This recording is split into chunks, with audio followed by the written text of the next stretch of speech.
In early 1916, the first armoured car section was formed in Melbourne, Australia, redesignated the first light car patrol on 3 December 1916, one of Australia's first mechanised desert units. Captain Ernest Homewood James oversaw vehicle construction at Vulcan Engineering Works, converting a 50 HP Minerva as a tender, a 50 HP Daimler and 60 horsepower Mercedes. The latter two vehicles armoured with sheet steel and armed with Colt machine guns.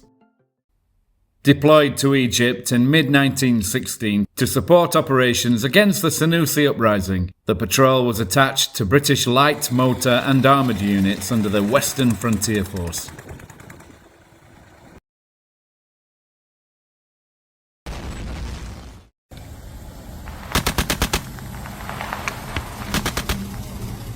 Upon arrival, it joined a growing network of British and Imperial light car patrols across the region. Small, mobile units that scouted the desert, protected supply routes and maintained communications between distant outposts. Serving within the Egyptian Expeditionary Force under Lieutenant, later Captain Horace M. Strickland, the patrol carried out reconnaissance and communication duties across the Western Desert, later coordinating with mounted formations led by Major General Harry Chauvel during the Sinai and Palestine campaigns.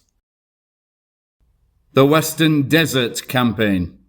Attached to British light, motor and armoured car formations of the Western Frontier Force, the patrol served in Egypt's Western Desert during the Senussi campaign. Its tasks were typical of armoured car and light car units, long-range reconnaissance, convoy escort, and maintaining communications between widely spaced outposts and railheads across the Libyan frontier.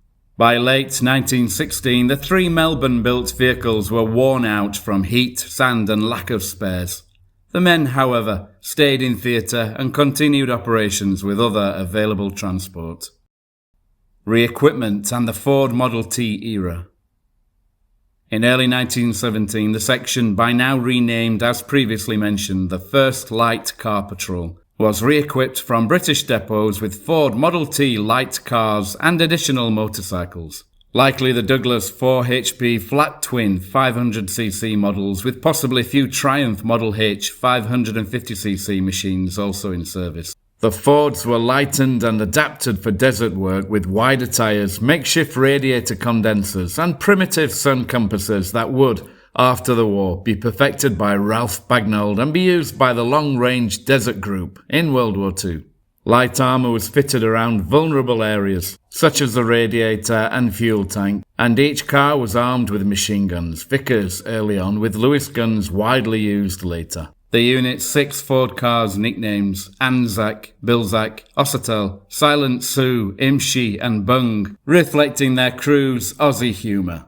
These vehicles were subsequently replaced with new Fords on 11 December 1917. Operations in the Oases and the Siwa advance.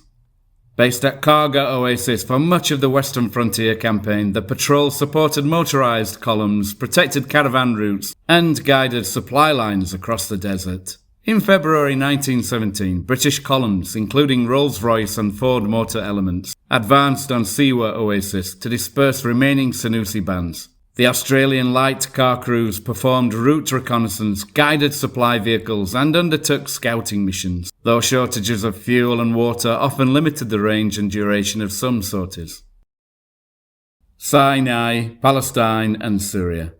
The patrol was moved to Palestine in May 1917, serving throughout the Sinai and Palestine campaign in long-range reconnaissance, liaison and flank patrols.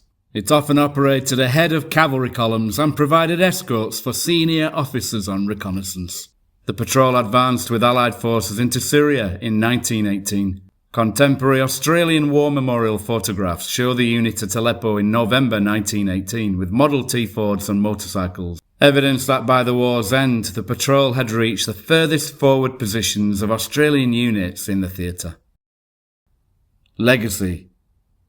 Although small and seldom mentioned in official dispatches, the 1st Light Car Patrol pioneered mobile desert reconnaissance for the AIF, improvising armour, adapting civilian vehicles for extreme conditions, and operating with exceptional independence. Their methods and spirit foreshadowed the practices adopted by the Long Range Desert Group, making them true forerunners of modern deep desert warfare. If you enjoyed this episode, please consider liking, commenting, and subscribing. Until next time.